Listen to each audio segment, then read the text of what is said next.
आपको एक बात बता दूं कि ये मामला भी इतनी जल्दी आसानी से नहीं होगा। मैंने पहले भी कहा था, और आपको याद होगा कि मैंने आपके पहले भी कई प्रोग्रामों में आपके कायरीन गवाह इस बात की मैंने कहा था कि ये जंग बंदी अगर होगी तो उस सूरत हाल के ऊपर होगी। एक चीज होगा, वो पॉइंट ये होगा, पुतिन ये कहेंगे कि जो इलाके मेरे कब्जे में है वो मेरे पास ही रहेंगे।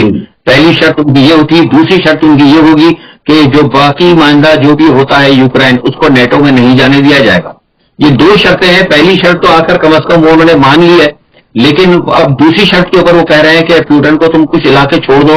पुतिन ने वो इलाके छोड़ने से इनकार कर दिया है। और अगर इस पे मैं समझता हूं कि अगर पुतिन को जोर दिया जाएगा तो पुतिन कभी भी नहीं मानेंगे, और नतीजा ये होगा कि जंग जो है फिर यूरोप और यूक्रेन के दरमियान बराह रास्त हो सकती है। तो बहरहाल ट्रंप की पूरी कोशिश है कि किसी न किसी तरीके से कुछ लोगों से बात करें। कुछ यूरोप के लोगों से भी बात हो रही है कि किसी तरह यूक्रेन को कहा जाए कि दबाव डाला जाए कि तुम जहां पर हो, जहां और जैसे की बुनियाद पर जंगबंदी को कबूल कर लो। लेकिन मुझे लगता है कि ये हफ्ता इस हवाले से बहुत अहम है। इस हफ्ते के अंदर ये फैसला हो जाएगा कि ये जंग में बंद होना है या जंग में मजीद चलना है। अगर ये जंग मजीद चली तो ये हम अब बराह रास्त जो है यूरोप और रूस के दरमियान होगी।